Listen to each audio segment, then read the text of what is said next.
Selamat pagi teman-teman. Udah lama ya kita nggak jumpa. Kita bersyukur ya meskipun di tengah riuhnya keadaan pandemi saat ini, kita tetap bisa bersama-sama beribadah, memuji Tuhan, mendengarkan dan merenungkan firman Tuhan. Seperti tertulis dalam Roma 8 ayat 35. Siapakah yang akan memisahkan kita dari kasih Kristus? Penindasan atau kesesakan, atau penganiayaan, atau kelaparan, atau ketelanjangan, atau bahaya, atau pedang? Karena kasih-Nya, kita masih dapat melihat matahari terbit dan terbenam. Bulan masih bercahaya, kita masih bisa bertemu satu sama lain melalui ruang virtual. Karena kasih-Nya pula, kita masih bisa bernafas hingga detik ini. Begitu banyak kebaikan Tuhan yang Ia lakukan dalam hidup kita ya teman-teman. Untuk itu pada pagi hari ini aku mau ngajak kita sama-sama merenungkan apa aja sih kebaikan yang Tuhan udah lakukan untuk kita. Mari kita bersaat teduh.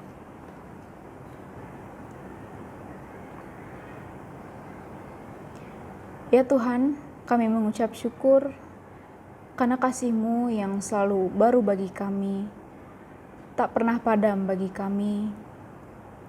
Engkau selalu menampakkan wajah-Mu di antara kami, meskipun kami seringkali menyakiti hati-Mu ya Tuhan. Namun Engkau tetap mengasihi kami, memelihara kami, melindungi kami. Tuhan, sebentar kami akan memulai ibadah. Kiranya apa yang kami lakukan pada hari ini hanya untuk memuliakan nama-Mu saja ya Tuhan. Jauhkanlah kami dari segala distraksi.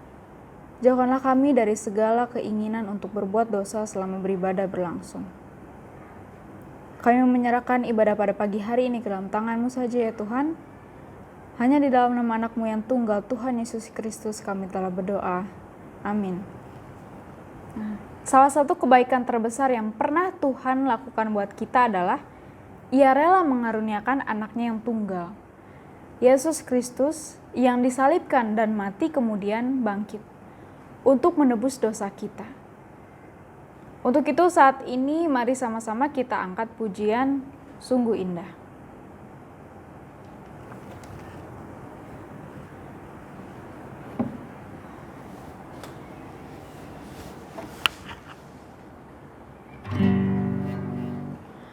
Kemanakah aku dapat pergi?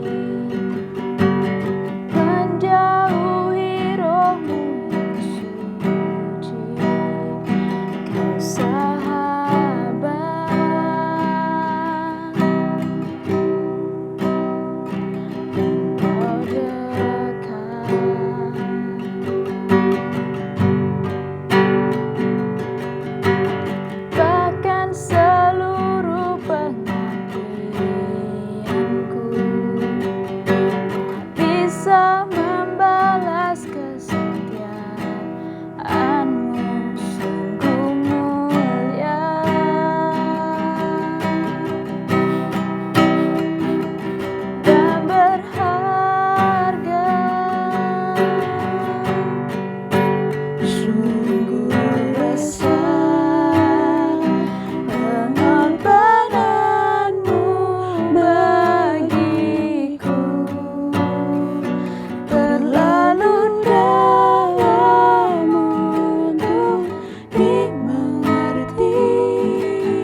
Oke teman-teman, sebelum kita mendengarkan firman Tuhan, sekali lagi mari kita berdoa.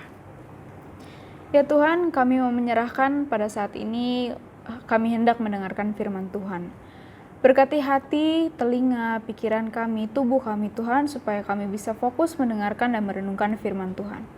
Kau juga berkati hamba-Mu ini yang akan menyampaikan firman-Mu, kiranya apa yang keluar dari mulut hamba adalah berasal daripada-Mu saja dan bukan berasal dari ego hamba. Berkatilah juga setiap kami yang akan melakukan firman Tuhan ini, kiranya apa yang kami lakukan bisa memuliakan nama-Mu saja. Di dalam nama Tuhan Yesus Kristus kami telah berdoa, amin. Oke teman-teman, hari ini aku mau ngebahas tentang komunikasi. Abad 21 ini dunia sudah semakin modern. Teknologi sudah semakin canggih. Komunikasi yang dulunya terbatas dan sangat sulit, kini bisa dilakukan melalui platform sosial media dengan instan.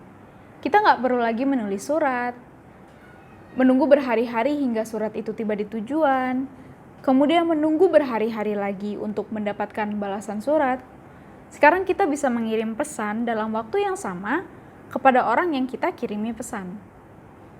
Akan tetapi seperti yang teman-teman ketahui, semua alat komunikasi virtual yang disediakan oleh zaman modern ini tidaklah dapat menggantikan chemistry atau koneksi yang ada apabila kita berkomunikasi secara langsung. Chat, voice call, video call, semua ini nggak dapat menggantikan komunikasi tatap muka. Contoh saja saat ini kita berada dalam kondisi yang memaksa kita untuk diam di rumah.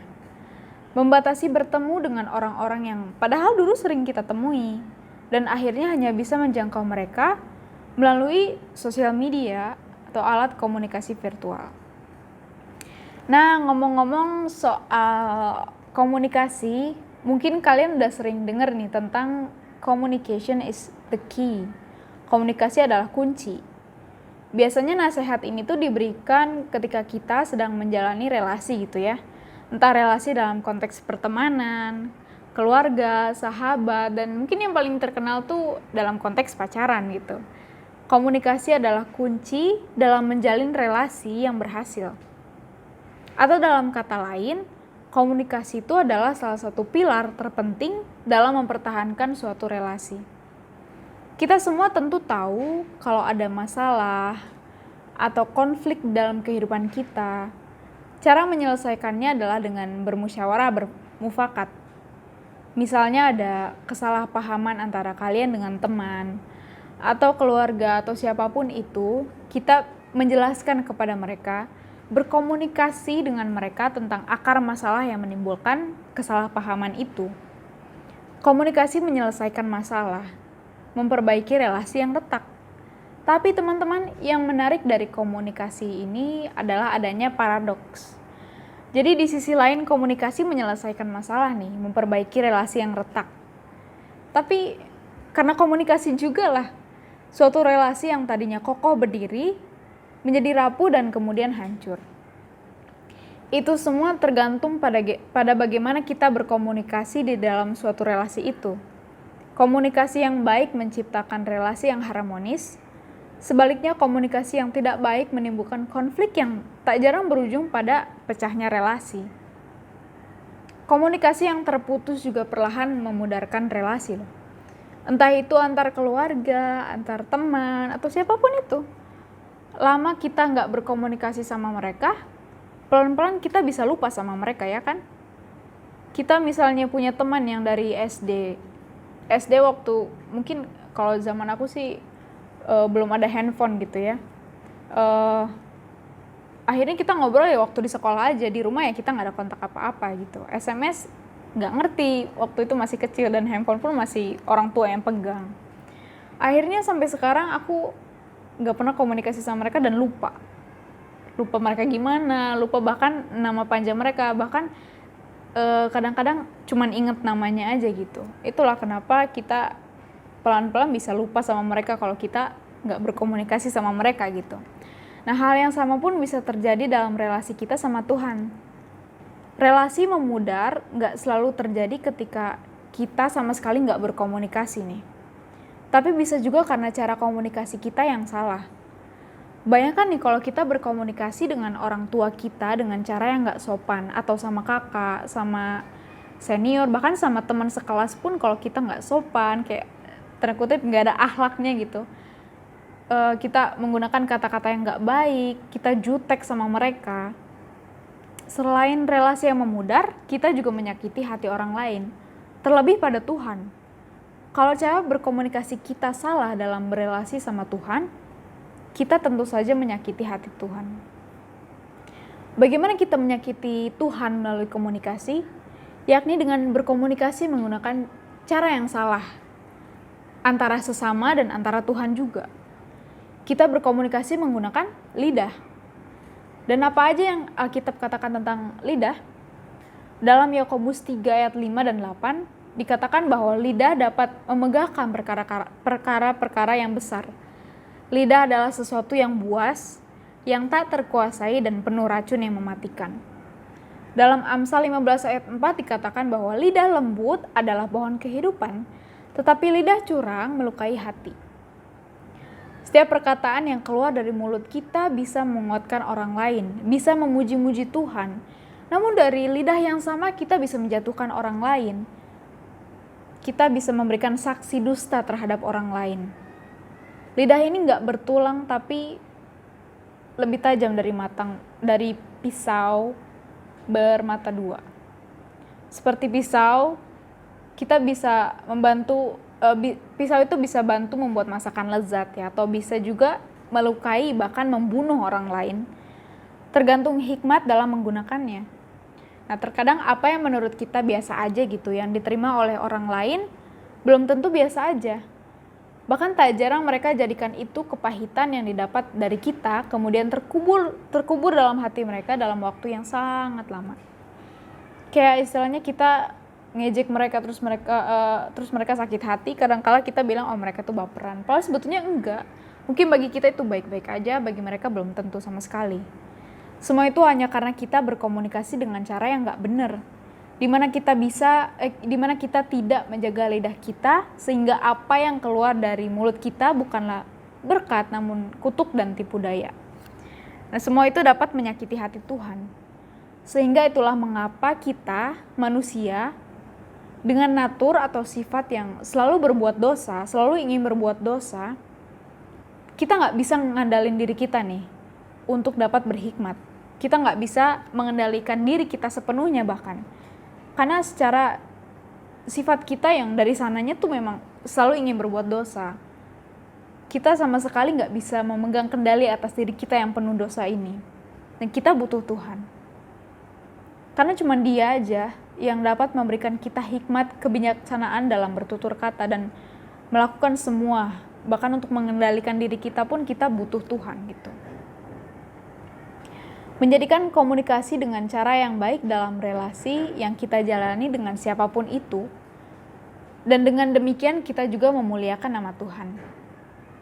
Nah, setelah kita tahu nih gimana komunikasi dengan cara yang baik dan benar kepada sesama, tibalah kita mencari tahu bagaimana kita berkomunikasi dengan cara yang baik dan benar kepada Tuhan. Memang berdoa setiap mau makan, setiap mau belajar, atau setiap mau tidur itu baik. Akan tetapi apakah doa yang kita lakukan itu hanyalah rutinitas saja? Ataukah kita dengan sungguh-sungguh mengucap syukur sama Tuhan? Berdoa itu bukan hanya sekedar berterima kasih sama Tuhan atas makanan yang telah diberikan, atas hari yang baru, dan lain sebagainya, bukan. Berdoa adalah tentang kita berkomunikasi dengan Tuhan, pencipta langit dan bumi, Raja di atas segala raja. Aku kasih contoh nih. Kalau misalnya kita nih berhadapan sama Pak Presiden atau orang-orang yang punya otoritas, kayak kepala sekolah, guru, siapapun itu, bagaimanakah kita akan berkomunikasi sama mereka? Tentunya kan dengan penuh rasa hormat ya, dengan sopan dan menjaga lidah kita supaya nggak keluar nih kata-kata yang nggak baik kan? Bahkan ketika kita sedang berhadapan itu, kita pastinya memfokuskan diri kita gitu, takut ke distract, supaya nggak menyinggung orang-orang yang punya otoritas itu. Nah, apalagi sama Tuhan. Kalau kita bisa berbuat seperti itu sama orang yang punya otoritas yang kita temui sehari-hari kayak guru, kepala sekolah, kita takut nih. Nah, kenapa sama Tuhan enggak gitu? Padahal Tuhan jauh lebih tinggi daripada mereka. Tuhan adalah Tuhan, pencipta gitu. Meski kita menganggap Tuhan adalah sahabat kita atau yang terdekat sama kita kayak teman gitu, sahabat, terus banyak mungkin ya kalian menganggap Tuhan itu siapa. Bukan berarti cara kita berkomunikasi menghilangkan hormat kita sama Tuhan. Tetap, Tuhan adalah Tuhan. Meskipun kita mengakui bahwa Tuhan adalah sahabat kita, enggak, Tuhan adalah Tuhan tetap. Kita adalah manusia yang jauh di bawah Tuhan.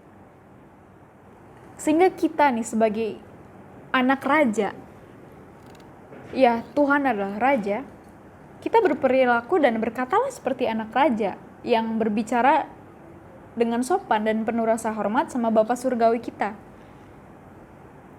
Sebagai konklusi, aku simpulkan menjadi 5 poin nih. Yang pertama adalah komunikasi adalah salah satu pilar terpenting dalam mempertahankan suatu relasi. Yang kedua, komunikasi yang baik menciptakan relasi yang harmonis. Nah, sebaliknya komunikasi yang tidak baik menimbulkan konflik yang tak jarang berujung pada pecahnya relasi. Terus yang ketiga, berkomunikasi dengan cara yang salah memudarkan relasi, terutama dengan Tuhan. Yang keempat, meminta hikmat kepada Tuhan sehingga kita tahu berkomunikasi dengan cara yang baik. Dan yang terakhir adalah dengan hikmat dari Tuhan, kita bisa berkomunikasi dan berelasi lebih baik lagi dengan Tuhan karena Tuhan. Nah, untuk menutup firman Tuhan hari ini, mari kita baca Mazmur 39 ayatnya yang kedua. Nah, itu ambil Alkitab atau alat elektronik, kita sama-sama baca ya. Ini sebagai komitmen kita kepada Tuhan. Mazmur 39 ayat yang kedua. Aku hendak menjaga diri supaya jangan aku berdosa dengan lidahku. Aku hendak menahan mulutku dengan kekang selama orang fasik masih ada di depanku. Nah, biarlah ayat yang kita baca barusan itu merupakan janji kita di hadapan Tuhan. Supaya kita mau melakukan apa yang Tuhan kehendaki untuk kita lakukan. Nah, demikian firman Tuhan hari ini. Diberkatilah orang yang mendengarkan, merenungkan dan melakukan firman Tuhan. Mari kita berdoa. Tuhan, kami telah selesai mendengarkan firman-Mu. Kiranya apa yang kami terima Tuhan bukanlah hanya diam dalam kognitif kami, namun diam dalam hati kami, serta kami bisa integrasikan dalam kehidupan kami. Kami bisa aplikasikan dalam kehidupan sehari-hari kami, dan biarlah kami bisa menjadi terang di antara orang yang tidak percaya, supaya nama-Mu dipermuliakan ya Tuhan. Berkatilah kami yang telah berjanji di hadapan-Mu untuk mau berkomunikasi dengan lebih baik lagi di hadapan-Mu maupun kepada sesama. Kami mau menyerahkan doa dan permohonan syukur ini Tuhan ke dalam tangan-Mu saja. Dalam nama Yesus Kristus kami telah berdoa. Amin. Terima kasih ya teman-teman. Selamat hari Minggu. Tuhan Yesus memberkati.